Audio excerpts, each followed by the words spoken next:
Hi there, I'm Juan. In the last lesson, we discussed how the state constitutions were constructed. We found out that the state constitutions actually informed the founders when they constructed the U.S. Constitution. And, just like the federal government, the state governments are broken down into different branches. Those branches will be the topic of discussion for our lesson today. At the end of the lesson, you will be able to explain the state executive and legislative branches in terms of their structure, purpose, and powers, and terms and requirements for office.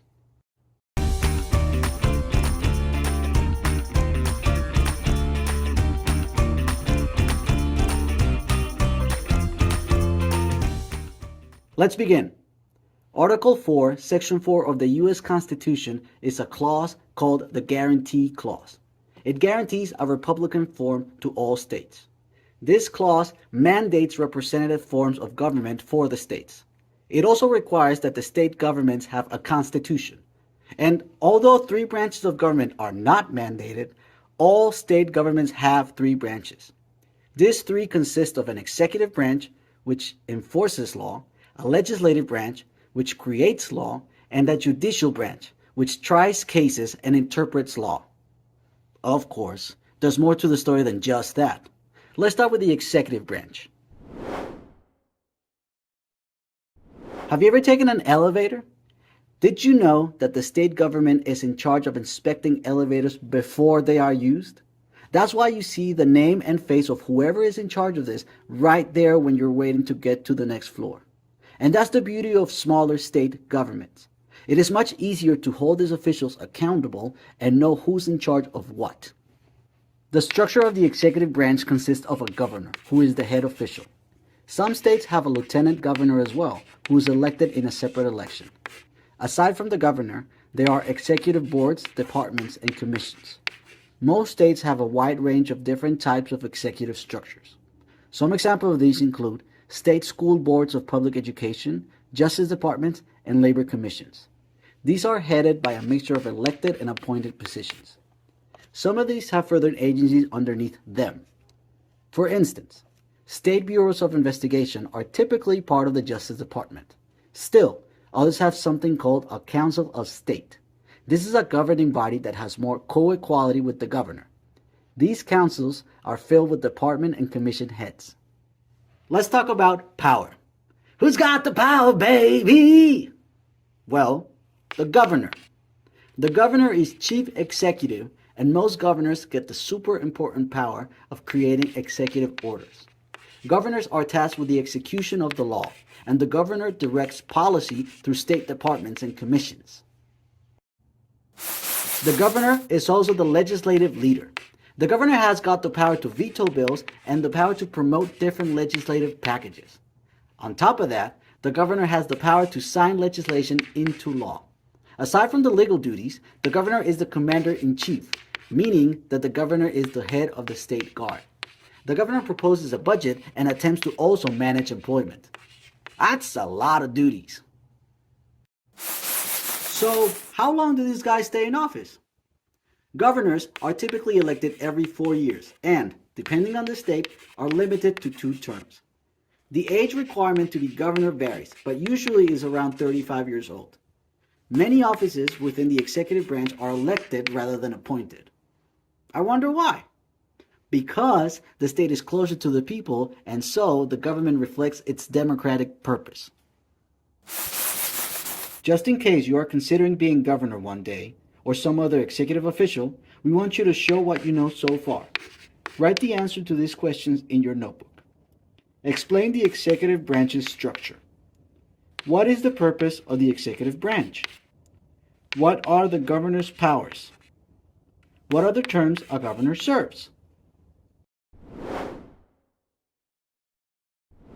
Let's change our gaze to the legislative branch. First, let's take a look at the most common structures. Now, most states have bicameral legislators. Remember, that means 2 houses. Only Nebraska does not. Nebraska, you rebel! Aside from Nebraska, the other states have both a lower house, the House of Representatives, and an upper house called the Senate. These are typically similar to the federal legislative branch. Usually, there are 2-year terms and typically no limits to the amount of times people can be re-elected, but term limits vary from state to state. The purpose of the legislative branch is to legislate.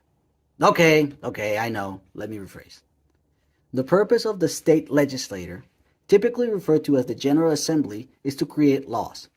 The reserved rights in the 10th Amendment of the U.S. Constitution guarantees to the states powers not expressly granted to the federal government by the Constitution. The state is responsible for many institutions and services we interact with on a regular basis. It manages elections, public education, and energy policy. So, if the lights go out while you are stuffing a ballot, you know who is to blame. Not the president, but the governor. Now, as we have seen, the federal government has enumerated powers, such as postal roads and interstate commerce. These are part of the federal government's express powers, or power directly granted to the federal government. These powers have, over time, been interpreted to create a larger scope. But the state has reserved powers: education, election, licensing such as marriage. But guess what? It's more complicated than that, right? What a shocker. Now, just to make things difficult, there is a crossover area between the federal powers and the state powers, and we call these powers concurrent powers. Word alert! Concurrent powers means powers shared between the state and federal governments. I mean, think about it. The powers and scope of the two levels naturally overlap in certain areas. Think about the police. Both are responsible for executing the laws. Both are also tasked with the same thing: maintaining the welfare of their citizens. Finally, let's talk about how the legislative branch is selected. Representatives in the lower house of 44 states have 2-year term lengths and 5 have 4-year term lengths. By 2018, representatives in the lower house of 15 states have term limits between 2 and 6 terms, and 35 states have no term limits. For the upper house, the 31 states have 4-year term lengths. 12 have 2-year term lengths, and 7 have what is called a 2-4-4 term length. The same 15 states have some type of term limits, and the same 35 have no term limits. And lastly, there are varying age requirements from state to state. What state do you live in? Want to know the specifics for your state? Check out the PDF for an activity that will help you learn just what it takes to get into your state legislature. If you would rather argue in a state assembly than lay about the governor's mansion, then you must first pass this "Show What You Know." What is the structure common to most state legislative branches? What is the basic purpose of a state legislative branch? What are reserved powers? What created them? To answer the next question, create a Venn diagram like you saw in the video. How do they compare and contrast with enumerated powers? What are the most common terms and requirements for state legislators?